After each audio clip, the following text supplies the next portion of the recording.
At itong Shopinas.com clickers doing it by committee so far. Matapos silang malamangan ng hanggang 13, baba na sa 2 matapos maka-layup. Etong si Paulo Ubalde ang kanilang leading scorer. Well, si Ubalde averaging 15.7 points sa conference natin. Leading scorer nga siya. But two other players are averaging in double figures for Shopinas. Si Renner Virtualo at si Georgie Duxil. Ito po ang conference averages ni Paulo Ubalde. At yung ginawa niya against Barako Bull last time out, natalo sila ng Barako Bull. But Paulo Ubalde, looking at his stats, Magu, ang kanyang field goal percentage, napakaganda, 53.8%. And he's hardly shooting from 3-point distance. Tapak ko lang, attempt from 3-point distance. And he's gone to the line only 5 times, meaning to say, yung kanyang 15.7 points have come from nice shot selection. Kaya naman tumatabo sa numero itong si Paulo Ubalde. Siya na naman may tangan niya ng bola. Inabot, papunta kay Canlas. 3-pointer on the way. Hindi na naman makalamang ang Shopinas. Kita natin, Shopinas scored the first 3 points of this game bago sila bitawan ng napakatinding run ng Barangay Ginebra. Real Cervantes now on the floor. Pangatlong laro pa lang yan in his PBA career. And finally, Real Cervantes scores as a PBA player. He was 0 for 3 from the field coming into this game. Tama yun. That's his first 2 points as a PBA pro. Nice post-up move. 26-22. Barangay Ginebra back up by 4. Ito mga rookie nga naasahan ng Shopinas, inilaban na rin. Good shot yung kanyang sariling rookie doon. Babawi ang agad ng dulo itong si Sena. Ito yung mga rookie ng Shopinas showing what they can do. Sabi nga natin kanina, Sena has had 2 double-double games in his young PBA career. Once a first-round draft choice in San Miguel Pier was not picked or was not played by any team. Number 9 or number 10 draft pick. Number 10 yata draft pick siya in the first round by San Miguel. Hindi siya nakalaro that particular season. 2009 yata yun. Tapos it's only now that he's finally been able to make his debut sa PBA. Ito, nakakuha ng turnover. Naku, nabitawan ni Azul. Hindi pa niya nakakontrol yung bola. Nakatingin na sa ring. Pinaplano ang gusto niyang gawin. Na-turnover tuloy nila. At eto, for the first time in the 37th season, Major Payne is now on the floor. At pansinin mo, Daddy na, isa siyang balbador. Eric Mink, full beard na pinatubo.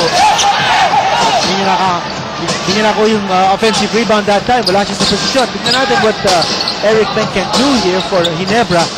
Sabi nga natin, ang malaking pagkukulang sa Shopinas ang kanilang size. They're not able to get the rebounds. They're not able to get second chance points. Is blocked by Jimbo Aquino. Aquino on Aquino. Yung sequence na yun. Ito na si Cortez sa kabilang dulo. Siya walang kapilido. Iabot ulit kay Real Cervantes ang bola. Major Payne. Hiyawang kagad ng mga fans ng Jenkins over to Cervantes. And he's clobbered on the way to the hole. At bago siya mag-free throw, punta muna tayo sa baba. Ando doon si Aaron. Magu, medyo nagalit nga si Coach Tangkitsen noong huling timeout kasi daw, masyado daw nagkampante ang kanyang Jenkins sa kanilang lamang. Let's continue to attack the bigs, which is what they're doing right now, and use our size. Go hard and let's get fouls. Punta naman tayo sa free throw line. Thank you, Aaron. Ito, nakakuha nga sila ng foul. Ang problema, daklis lang sa ring yung unang free throw ni Cervantes. But si JJ Hildebrand, nasa loob na ng court, mga kaibigan. Pero nice mix, Dadin? Hildebrand, Mink at Kagiwa, kasama Aquino at Cervantes. Patuloy ang veterano nandun. Ang pagtimpa ni Coach Tangkitsen sa kanyang lineup. Well, with the 2 missed free throws ni Real Cervantes, ito, tabla na tayo. With that breakaway shot coming from si Paulo Ubalde ba nakascore nun? Alright. At ito po ang kauna-unang dentak ng ball game. Ito, Hildebrand. Looking for Cervantes na bitawan. And too many errors in the part of Barangay Ginebra. Pagkakataon ng Shopinas, mabawi ang abante rito. Azul, isolated against Jimbo. Okay, si A.A. matchup. Nalabas mo na kay Ubalde yung bola. J.R. Aquino gusto sana magbigay ng pick. We need option. Ito si Ubalde. Tatapingan nga lang ng bola. Itong si Paulo. As Hildebrand is fouled by Azul. Naisipan doon ni Paulo Ubalde to go 1-1 against the defense of Barangay Ginebra. Hindi ubra yun. At ito, may fan-favorite na pumapasok. Homer C. Now on the floor for Shopinas. Avoiding a suspension. In that last game against Barako, he was ejected along with Dorian Peña. Pero nakasalubong natin kanina. Napakabait na ako, sir. Sayang yung fine. Mas malaki yata yung fine ni Dorian Peña. Abot yata ng 11,000 yung fine ni Dorian. Ang fine naman ni Homer said, mga 2,600 lang yata. Lang, pero mabigat yun. Mabigat yun, ha? Sabi ko na rin mapupuntahan. Pagka ikaw si Dadin Kinito Enson, lang yan. Nice spin! Sobrang alang on the attempt. Here comes Canlas once again, not giving up, and will have to earn his points from the line. Yun ang effort na hinahanap ni Coach Franz Barrett sa kanyang tropa. At si Canlas, also a rookie but did not come from the last draft class. Nakakuha siya ng offensive rebound. Yun ang kailangan nila. Effort underneath the boards.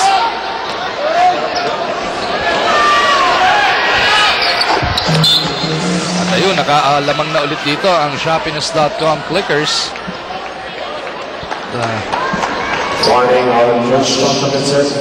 Na-warningan pa si Coach Shot for resenting to that call. It's 27-26, Shopinas by 1. 5 minuto lumilipas sa ating second quarter. Jimbo, ganda na nung silya dito kay Hazul. No choice si Hazul kundi mamigay ng foul. Nice open space. Nakakita ng Barangay Nebra. Ito yung cut. Ito yung seal. Red Regalo connects ang laro. At si Espiritu. Espiritu, the starters starting to be reinserted here. Nice knockout play. The pass finding the Furious for the easy 2 points. Ano yun? Split second play. Isang pindat lang. Gano'ng katindi samahan ng dalawang yan. Ito sinasabi natin, back to the future. Espiritu. Lado sa leaner niya. Kagiwa over the Helper brand. JJ na naman. Atake dito. Saan siya pupunta? Tumasabit ni Cervantes. JJ. Ito Kagiwa. Atake Aquino. The spark off balance. No good. Homer. 7th rebound. 28-27. Abante na naman ang Barangay Ginebra. J.R. Aquino gets it right back para sa Shopinas. Nakatang gising ng Shopinas, ha? A lot of players contributing here on offense. Meng kontra dito kay Se. Ay! Layo ng pasa para sana kay Cervantes. Here comes Ubalde. No looks it to Se. Going reverse. Homer seconds to the points. Shopinas back to their biggest lead of the game. 31-28. Barangay Nebra forced into another timeout.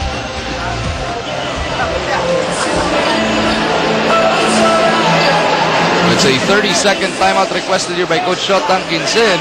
Nabuhayan ng loob ang Shopinas. Nagkaroon lang ng konting buwelo. Yung kumpiyansa, biglang sumunod na. Yung energy level nila, pansin-pansin, no? At sabi mo nga, no? Yung confidence level nila, napakataas. Maganda yung flow ng kanilang offensa. But they're also playing tough defense, forcing turnovers on Ginebra. As the PBA would like to congratulate Shopinas.com Clickers Governor Ms. Sheila Lina for being one of the 50 inspiring young entrepreneurs featured in Go Negocio's newest book. Go Negocio features inspiring stories of the country's top entrepreneurs as well as entertainment and fashion industry icons. Once again, from your PBA family, congratulations po to Ms. Sheila Lina, ang governor po ng Shopinas.com. Ang sinasabi natin kanina about yung defense ng Shopinas forcing turnovers, ang Barangay Nebra, nakaka-13 turnovers na sila as against only 7. Shopinas, malaking bago yun. That explains yung disparity ng score.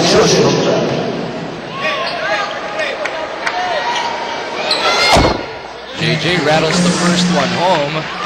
Nabasag ang katahimikan para dito sa Gin Kings.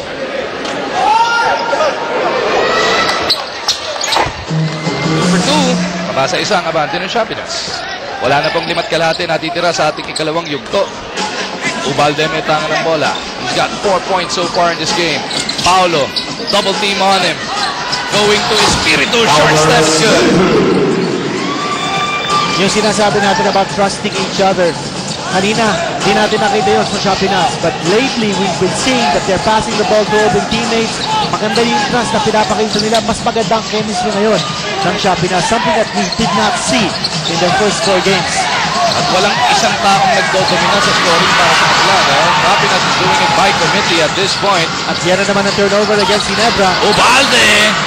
Fancy layup doesn't work. Helterbrand pushes it the other way. Mr. Fast. Tatauhang kagad neto ni Renran Ritualo. Barangay Ginebra will go into their set. Cervantes at the post, now facing up against Espiritu. Cervantes jump hook. Pagkakataon ng Shapinas to stretch his 3-point lead. Oh, Merce. Off the wrong foot, will try and reset. Ako, nabitawan ni Espiritu. Unforced error yun. Labagala to Cervantes on the run, cradling the leather. Nilipat pa sa kaliwang kamay. Ano klaseng tiro yun? Makakabay, baby. Baby, yung layup. Akala siguro ni Cervantes, Michael Jordan siya. Akala yata round robin pati si Roy natawa. Ako naman, another bad pass here. A spate of turnovers. Ating statsman na nandito dito mula nung bago pa itayo yung TV, natawa ngayon lang yata siya nakakita nun. At galing sa isang power forward, ha? Miguel Cervantes na ginawa niya, or what he tried to do. Ritualo, pull up, three-pointer, it's good. Points in the game for Quintan. At ganun-ganun lang, lumamang na ng 6 ang Shapinas, 36-30. What a drought para sa Barangay Ginebra. Just over 3 minutes remaining dito sa ating first half. Eric Menk is fouled by Se sa kanilang bakbakan sa pwestuhan. At itong mga nagbigay ng laman sa Barangay Ginebra, ibinabalik na ni Coach Shop ng Vincent. Willie Wilson, JC Intal, and Jancy Leovan. Pili ni Coach Shop ng Vincent, kailangan nila size underneath. He gambled with a 3-guard lineup. Parang mas mabilis yata yung mga player ng Shapinas against that 3-guard lineup na pinakita ng Ginebra kanina. And now going back to his young formation with Labagala, si John Wilson, binilig niya yung starting lineup niya. Intal looking to get rid of the defense of Mirza. His first miss of the game. Homer Merce battling underneath. Napunta bola kay Espiritu. Wala na pong 3 minuto natitiran. Taas sa kabilang dulo. Mirza, hindi makadakaw. Homer Merce, wala ka rin. And here comes Barangay Ginebra. The Rocket looking to launch. Naguluhan ni Ritualo. John Wilson taken away by Borgi Hermida, and it's a walk in the park layup for Shapinas. Napa-apologize si John Wilson, siya pa naman yung nagsabi na mag-relax sila. Ang problema, sumobra relax kung pasa niya. Well, ang Shapinas, mga kaibigan, is actually one of the last teams in giving up turnover or in scoring turnover points. Pero dito, nakikita natin, no, ang dami ng turnover ng Ginebra at nagkakapitalize ang Shapinas. Intal gusto bumawi over to John Wilson. Let's see if he can make up for that turnover. Bitin! Intal! Putback is good! He's 5 of 6 from the field for 10 points. Hermida, nagmamadali. Inabot ni Intal. Kanyang pagpihit. With exactly 2 minutes remaining sa ating first half. It should send us into our next mandatory timeout. Shapinas ang ma-charge dito. Abante sila ng 38-32.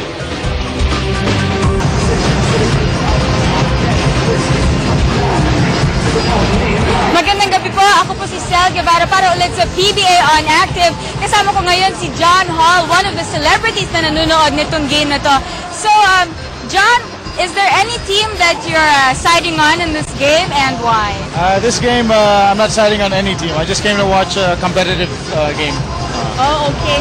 So, with the lead, with the scoring lead that we have now, do you think that it's gonna get bigger or it's gonna stay the same? Actually, Shapinas has had bad luck.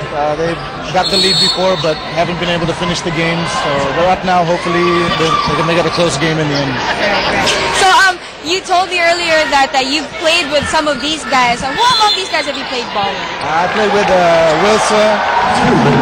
I played with Willie Wilson before. Dunsil, Ubalde, all very good players.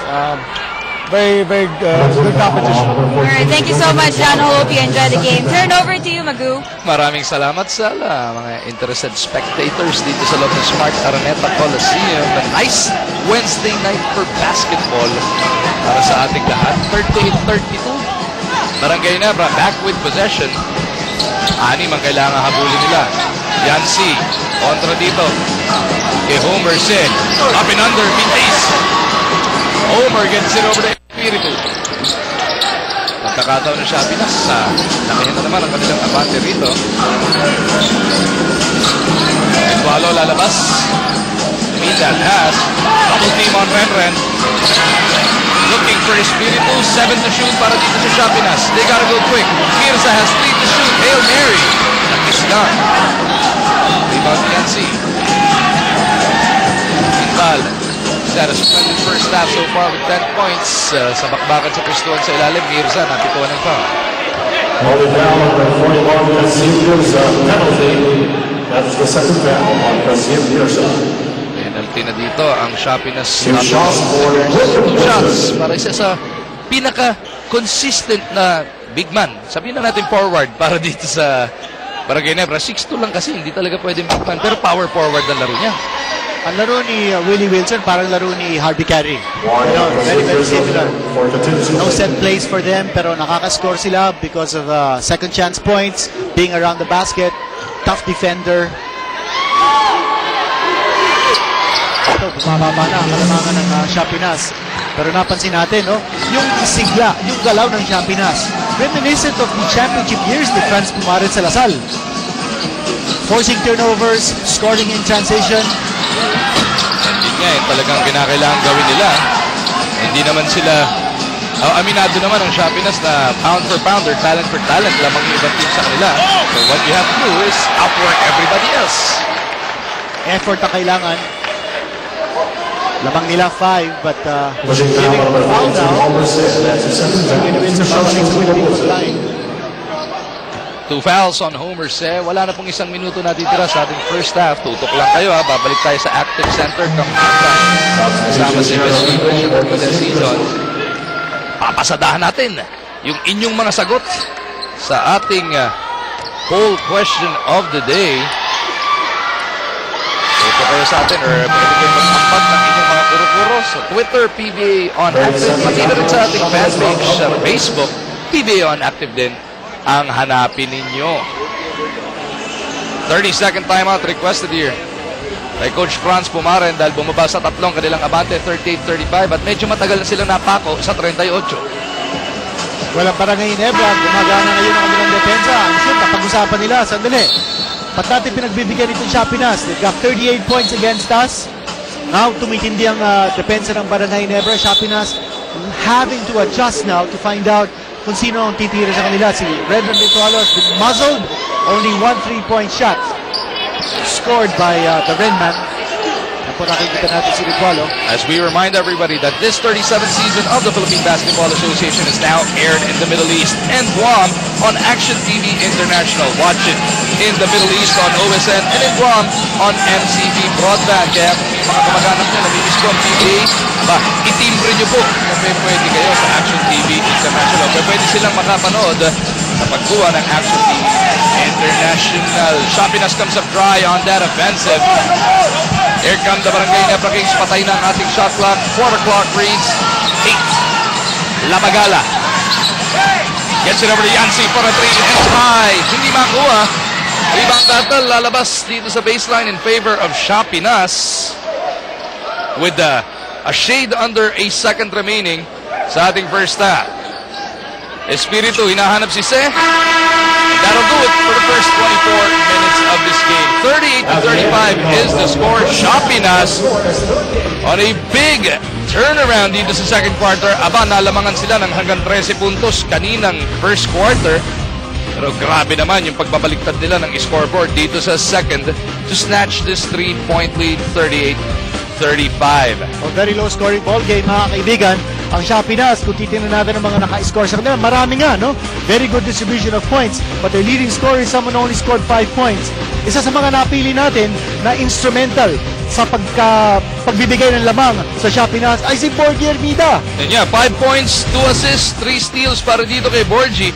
At Dadin, birthday pa neto kahapon. Happy birthday sa'yo, Borgie, belated. Thank you. Bukas pa po pala yung birthday ko. Bukas pa. So, bukas yung birthday natin ni 4G. So, advance happy birthday pala para sa'yo. Thank Pero you. grabe, nalamangan kayo ng hanggang 13 puntos kaninang first quarter. Pero parang lalo kayong ginanahan nung bigla kayong nadehado ng ganun.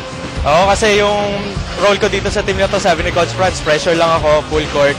Kaya ginawa ko lang yung role ko. Ayun, luckily Roger, matanong kita, no? Itong bagong sigla na nakikita natin sa Shapinas, no? Parang style ba itong Sambeto o parang style ng Lasal? Actually, yung coach kasi namin Lasal eh. So, Okay. same thing din kay Coach Frankie, ganun din yung style niya. So, halos parehas lang. Kaya hindi naman ako masyado nahirapan mag-adjust. Okay, titingnan natin ang mga naka-score sa Shapinas, no? Very good distribution of points. Maganda ang galaw ninyong lahat. Pero yung pressure na sinasabi mo, no? Nakakakuha kayo ng mga turnovers against Ginebra.